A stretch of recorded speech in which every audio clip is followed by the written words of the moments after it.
Fala galera, bem-vindos a mais um Triplo F. Pra quem vive nos dias de hoje e vê a completa dominação da Disney em filmes, animações, parques temáticos, venda de mercadorias e etc, é até difícil imaginar um período onde a gigante, onde a maior empresa do entretenimento da história passava por um período de enormes dificuldades. Mas isso já aconteceu algumas vezes e de tempos em tempos o camundongo mais poderoso do mundo precisa repensar sua forma de fazer as coisas e se reinventar. Então hoje eu decidi falar sobre um dos episódios mais importantes da história da Disney e que ajudou a moldar a potência que ela se tornou hoje. Só para esclarecer, eu não vou abordar muito a fundo os primeiros anos da Disney, porque eu pretendo abordar isso em um vídeo futuro, então vou dar atenção principalmente para esses anos de decadência e para a reinvenção da Disney. E eu tô falando da já distante década de 1980. Muitas pessoas atribuem esse período sombrio na história da empresa ao fracasso do Caldeirão Mágico, que é um filme que eu assisti muitas vezes com a minha irmã e com meu primo. E eu devo admitir que gosto bastante do filme, mesmo sendo um filme bem problemático,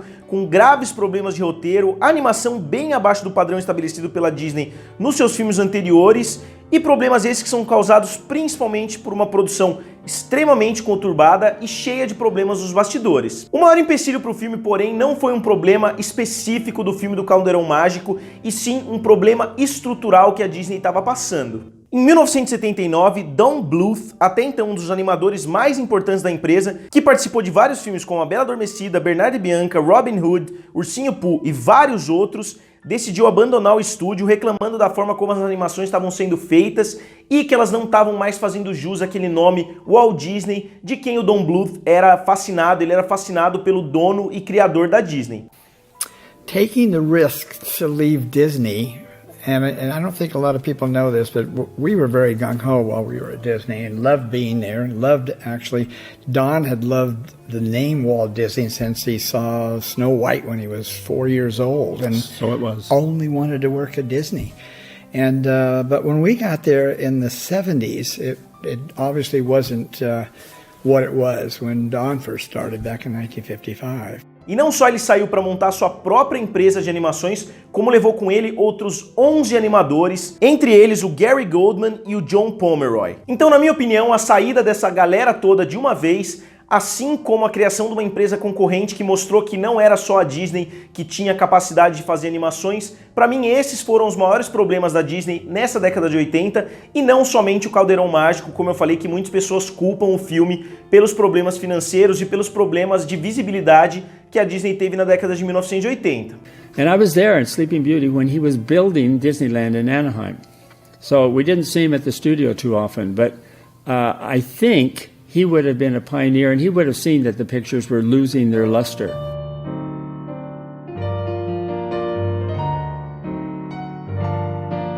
Eu não vou abordar tanto assim o filme, mas tem muita informação bem legal e que se vocês quiserem saber mais, digam nos comentários que eu vou fazer um vídeo a respeito. Só para vocês terem uma pequena ideia do que aconteceu, a Disney comprou os direitos dos livros que deram origem ao Caldeirão Mágico em 1971 e a pré-produção do filme começou em 1973. E o filme só foi lançado em 1985, sendo considerada a animação mais cara de todos os tempos até aquele período. Mas você deve estar pensando, nossa, mas eu lembro de ter visto esse filme na infância e ele ser um filme bom. Sim, você assistiu esse filme, mas provavelmente somente depois de 1998, que foi quando a Disney finalmente decidiu dar um lançamento em VHS para o filme, anos depois que ele tinha saído originalmente no cinema. O filme, que custou 44 milhões de dólares, que é muito dinheiro para a época, trouxe somente 22 milhões de retorno, se tornando o maior fracasso da história da Disney até aquele período. Por medida de comparação, outro filme considerado um fracasso pelos padrões do estúdio, que eu adoro por sinal, A Espada Era Lei, custou somente 3 milhões e trouxe os mesmos 22 milhões de volta. Sem falar em diversas outras animações que estão longe de serem clássicos da empresa, mas que não chegaram a perder dinheiro para o estúdio. Mas eu devo frisar que vários estúdios são repletos de fracassos.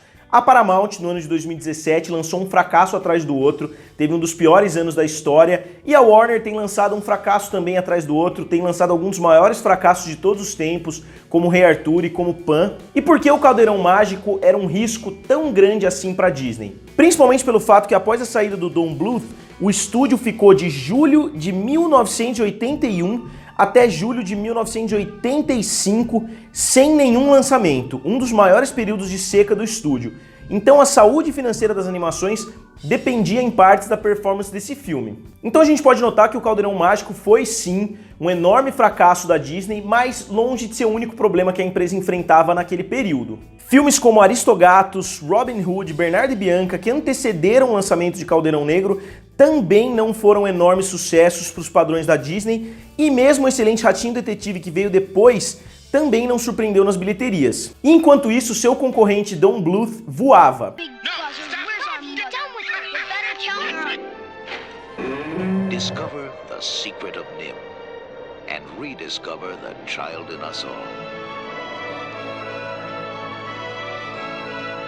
Após o lançamento de seu primeiro filme solo, The Secret of NIM, longe das garras da Disney, que não conseguiu ser lucrativo, mas mostrou que era possível fazer animações de qualidade fora do poderoso estúdio. O Don Bluth conseguiu fechar uma parceria com ninguém menos do que Steven Spielberg para a produção dos próximos filmes e principalmente para a distribuição dos próximos filmes que ele iria fazer. E com esse apoio de tanto peso, o Don Bluth conseguiu ter a liberdade criativa que ele sempre quis e lançou An American Tail, que hoje é considerado um clássico, principalmente em solo americano. O filme concorrente acabou custando somente 9 milhões e trazendo 84 milhões de dólares em retorno. Ou seja, custou 4 vezes menos e fez 4 vezes mais dinheiro do que o Caldeirão Negro.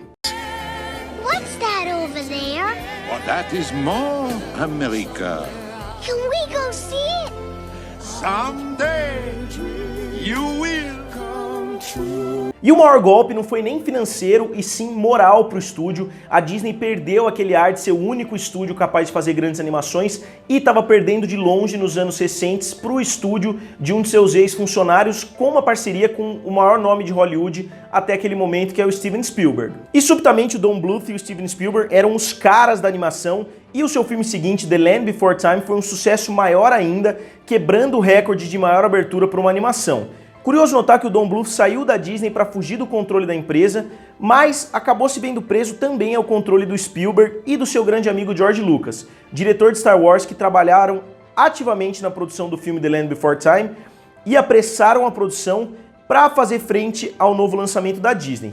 Os dois filmes acabaram sendo lançados exatamente no mesmo dia, 18 de novembro de 1988, e o Bluth saiu vencedor, fazendo 84 milhões de dólares, enquanto o filme da Disney fez somente 74 milhões, com um orçamento muito maior. Sarah? Sarah, come back!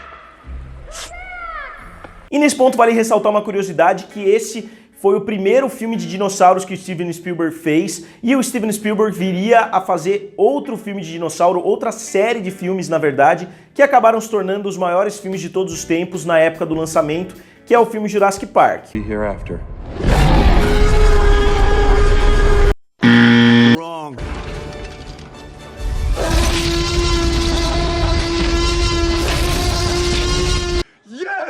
Mas, como já era de se esperar, a parceria entre o Steven Spielberg e o Don Bluth não durou tanto tempo assim, e The Land Before Time foi o último grande sucesso dos dois juntos. Depois disso, o estúdio continuou fazendo filmes menores e sem o mesmo apoio de antes, o estúdio decaiu e entrou com um pedido de falência em 1995, tendo sido absorvido depois disso pelo estúdio de animação da Fox, para quem o Don Bluth veio a dirigir o seu último grande sucesso, Anastasia, em 1997.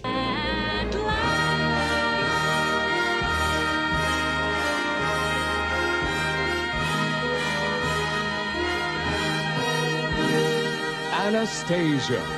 I'd give her a ha, then a hi-ya, and I'd kick her, sir. Agora, voltando a falar da Disney, a gente já estabeleceu que no período da década de 1980, o gigante acabou perdendo um pouquinho espaço e por alguns anos ele ficou em segundo lugar para o estúdio recém-criado de um de seus ex-funcionários. E o mesmo veio a se repetir anos depois, mas isso fica para outro vídeo. Nesse período, com a moral em baixa e filmes fracassando ou tendo um sucesso moderado, a Disney decidiu mudar completamente a sua forma de pensar e principalmente a forma como fazia filmes.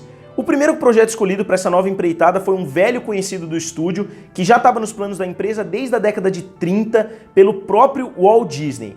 A história se baseava em um conto de fadas escrito pelo autor dinamarquês Hans Christian Andersen, publicado pela primeira vez em 1837. Todos vocês viram o título e a capa do vídeo, então obviamente vocês já sabem a qual filme eu estou me referindo. E esse projeto era de um dos maiores clássicos da história do estúdio, A Pequena Sereia. A Disney decidiu ir pro tudo ou nada com o filme, investindo mais do que em qualquer outra animação já feita. A ideia para o filme ressurgiu através de Ron Clements, enquanto ele dirigia seu primeiro filme, O Ratinho Detetive, e se deparou com um conto de fadas em uma livraria velha. Então ele decidiu apresentar a ideia do filme para os executivos do estúdio em uma sessão de brainstorm, onde todos traziam ideias diferentes. Ele apresentou a ideia da Pequena Sereia. Logo de cara a ideia foi recusada por ter um conceito muito próximo do filme Splash, que a própria Disney tinha lançado algum tempo antes, através da sua bandeira Touchstone. Porém, a ideia era tão atrativa que depois de 24 horas, eles voltaram atrás e decidiram aprovar a produção do longa. E é bem curioso notar que, durante a produção do filme, por acaso, eles encontraram anotações do próprio Walt Disney na década de 1930. Mais curioso ainda é que muitas mudanças feitas no conto de fadas original pelos roteiristas da década de 80 também tinham sido efetuadas pelo próprio Walt Disney em 1930. E a dupla Ron Clements e John Musker, responsável pela direção de O Ratinho Detetive e também da Pequena Sereia, hoje são um dos maiores colaboradores da história da Disney, tendo feito até o filme Moana, que saiu em 2016. E o resultado do filme foi excelente, mesmo com o Michael Eisner e o Jeffrey Katzenberg, que eram os dois chefões da Disney na época, acreditando que o filme não faria uma bilheteria tão grande, principalmente porque é um filme com um apelo feminino muito forte. Eles achavam que isso dividiria o público, mas o resultado do filme foi extremamente surpreendente, mesmo para os padrões da Disney. E o filme, lançado finalmente em 1989, acabou se tornando o mais bem aceito desde 101 Dálmatas, lançado em 1961, tanto em termos críticos quanto em termos financeiros. O filme custou 40 milhões de dólares e acabou fazendo 211 milhões de dólares nas bilheterias, valor que ajudou a sedimentar novamente a Disney como uma potência no mundo das animações. E o mais importante de tudo, após uma década muito fraca, com pouquíssimos filmes lançados e com anos entre os lançamentos, a Disney recuperou seu mojo e conseguiu produzir 9 filmes nos 10 anos seguintes. O filme até hoje é largamente reconhecido como um dos grandes clássicos da empresa e a Ariel se sedimentou de forma definitiva como uma das princesas mais importantes da longa história da Disney.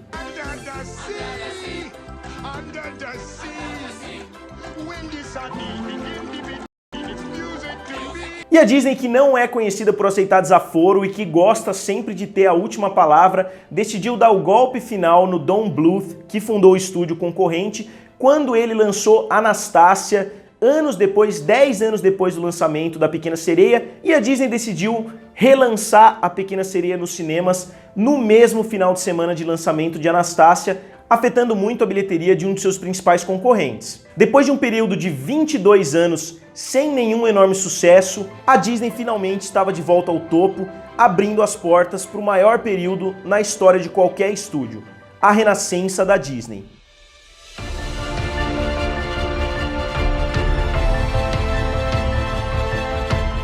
Então, galera, obrigado por assistir esse vídeo. Se vocês quiserem um vídeo a respeito da renascença da Disney, a respeito de qualquer coisa que eu falei nesse vídeo, a respeito de Anastasia, a respeito do Ratinho Detetive, digam nos comentários, curtam o vídeo e se inscrevam no canal. Valeu e nos vemos em breve.